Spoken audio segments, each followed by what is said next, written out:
She began doing things that Kobe didn't understand. This new game was totally unlike the ones he played with his friends at school. Kobe was only 10 years old and in primary school. He loved playing soccer and reading storybooks. However, most days he returned to an empty house because his parents were always working. Mr. and Mrs. Omari ran a large shop in the local market. They worked hard daily to earn money and give Kobe a good life. The school bus dropped Kobe off at home around 3 o'clock in the afternoon every day, and he would be alone at home until 6 in the evening when his mother got back from the market. "I'm so bored staying here by myself," he complained one evening. "We're sorry, Kobe, it's just for 3 hours," his mother said. "We have to work hard to pay for your school fees and other needs." Kobe understood, but he still wished sometimes that they had more time for him. One day, Mrs. Omari had an idea. "Kobe," she said, "why don't we ask Auntie Mira, our neighbor who lives next door, to look after you until we come home?" Auntie Mira was their neighbor, a woman in her late 20s who lived alone. She was a spinster, meaning she was single.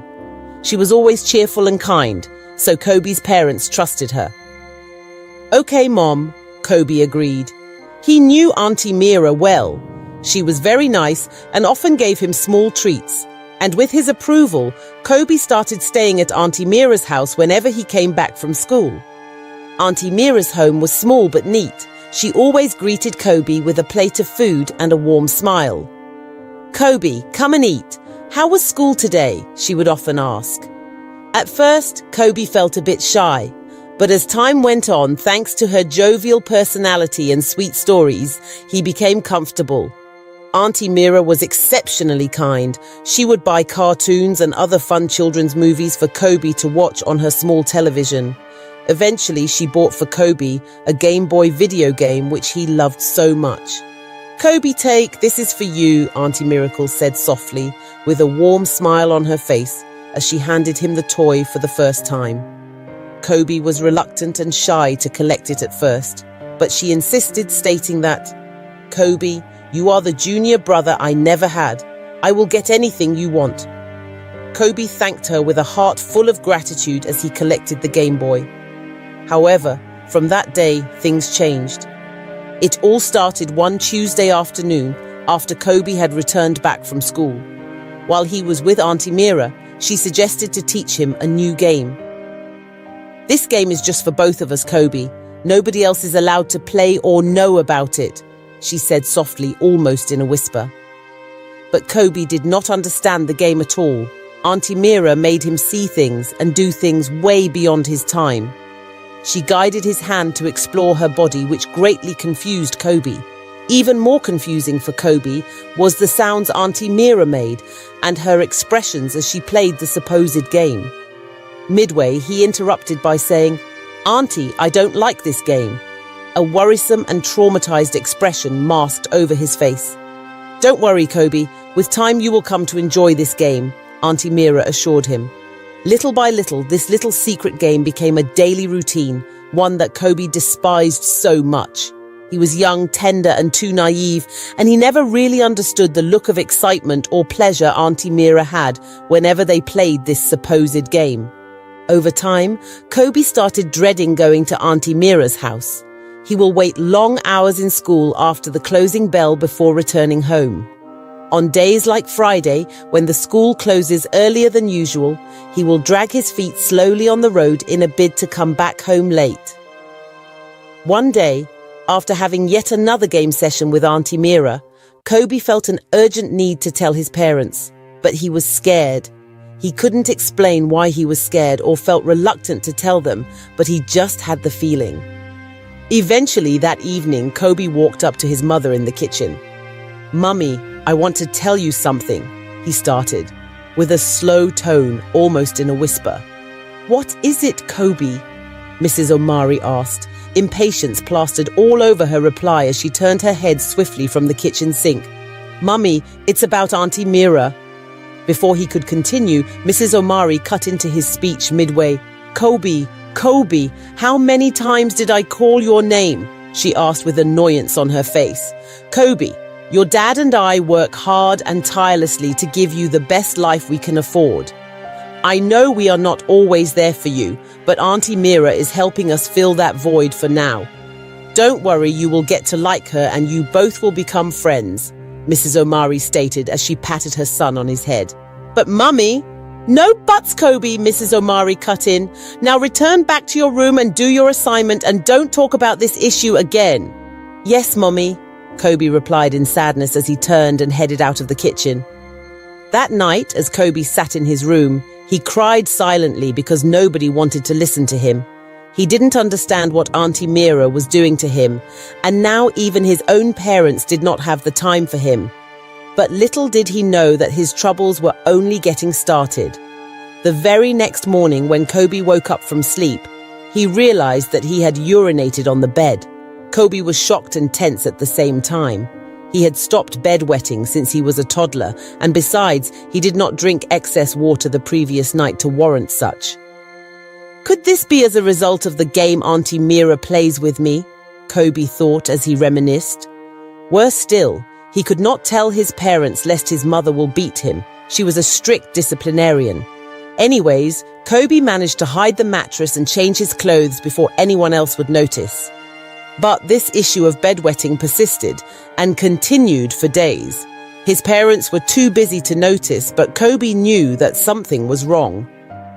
One day after returning from school, Kobe headed straight to Auntie Mira's house as usual.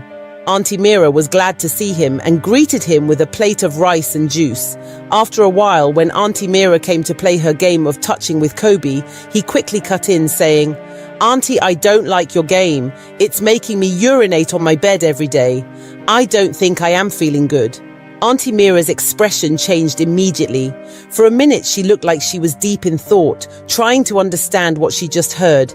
Then suddenly, she put on a light smile, moved close to Kobe reassuringly and said, "Don't worry, Kobe, you will be completely fine. It is very normal for boys your age to bedwet. You will get over it."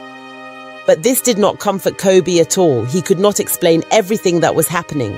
Since he started this new game with Auntie Mira, he always felt unusually very anxious the moment he stepped into her house. His heart beat faster than usual and he could feel the beat from his chest. He just so dearly wished that his parents would start coming back from work early so that he would stop experiencing all these. Soon enough, this started affecting his attention in school. Kobe, who was one of the brilliant pupils in class, could no longer concentrate on schoolwork. He no longer enjoyed playing like before.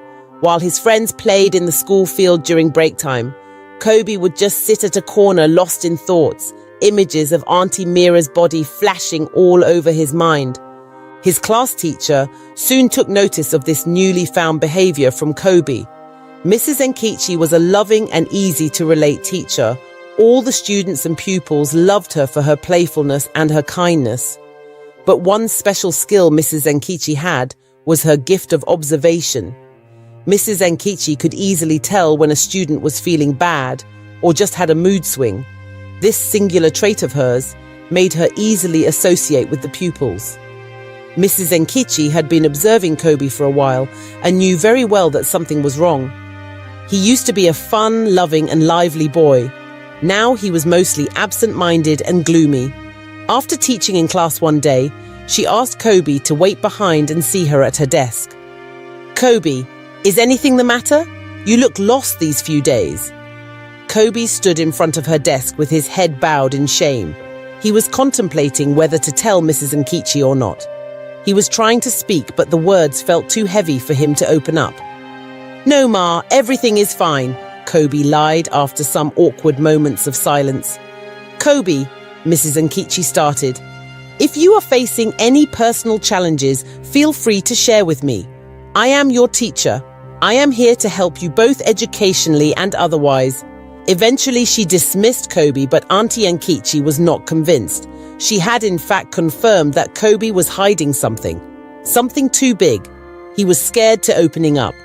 That day, as Kobe went back home, he prayed that his parents had returned so he wouldn't have to go to Auntie Mira's house. But alas, everything was just the same. He stayed at Auntie Mira's house, and as usual, she played her game. But something very strange happened this time around. While playing her game, Kobe noticed that his genital organ became stiff and stood erect. This sent fear down his spine, and he swore to open up to Auntie Nkechi the next day. The next day in school after a lesson, he walked straight to Auntie Nkechi's desk, and with heads bowed to the floor in embarrassment, he began, "Auntie, I have something to tell you." Auntie Nkechi leaned closer to pay more attention as she wore a very serious and assuring look. Kobe looked back and forth, left and right, just to ensure that nobody was eavesdropping or within a range that could hear what he was about to say. Then he leaned in closer to Mrs. Nkechi and whispered to her ears, "It's Auntie Mira, our neighbor at home. She does things to me and makes me do things I can't explain." Auntie Nkechi was shocked. She paid vast attention as Kobe narrated his experience. "Kobe, you have done well." Auntie Nkechi started with a look of hope. "You don't have to feel bad, my boy. Nobody deserves to go through what you have been through in the hands of Auntie Mira. Don't worry, I will do everything in my power to help you." For the first time in weeks, Kobe felt happy that someone had actually listened to him and was willing to help. On the other hand, he was scared because he didn't know what Auntie Mira's reaction would be when she found out. Auntie Nkechi quickly had a meeting with the headmistress and some of the school board, and they all agreed that indeed the matter was serious and needed to be treated urgently. The school authority summoned Mr. and Mrs. Omari to the school the very next day so as to discuss the new development from Kobe. "Did Kobe get into trouble?" Mrs. Omi asked anxiously as she sat in the headmistress's office looking very impatient. "No, Ma, please have your seat. What we are about to discuss is even far worse," the headmistress stated as she ushered them into her office. "Mr. and Mrs. Kobe, your son has revealed to us some sad incident about your neighbor, Auntie Mira. Kobe said that Auntie Mira touches him every day. Are you aware of this?" "What?" Mr. Omari thundered. He clenched his fist and stood up almost immediately from his seat. Mrs. Omari was shocked to the bone marrow. Mrs. Nkechi, who was also present, narrated the whole ordeal to them, just as she had been told by Kobe.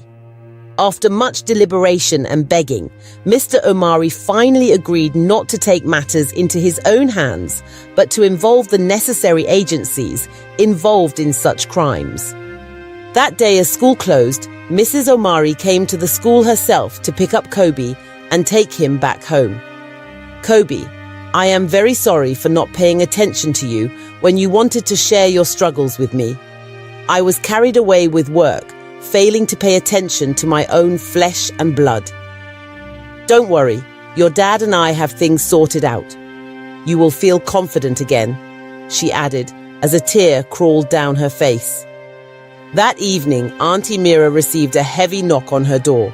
When she went to check who it was, she was met by the mean faces of 3 policemen dressed in black and holding guns. They were police officers. Mr. Omari had returned with some police escorts accompanied by Mrs. Nkechi and the school head mistress. "Miss Mira, you are under arrest for child molestation," one of the officers stated. "You must be mistaken. You are in the wrong house," Auntie Mira defended as she stood frozen in both fear, confusion, and shock. "It is best you remain silent, or anything you say or do will be used against you in the court of law."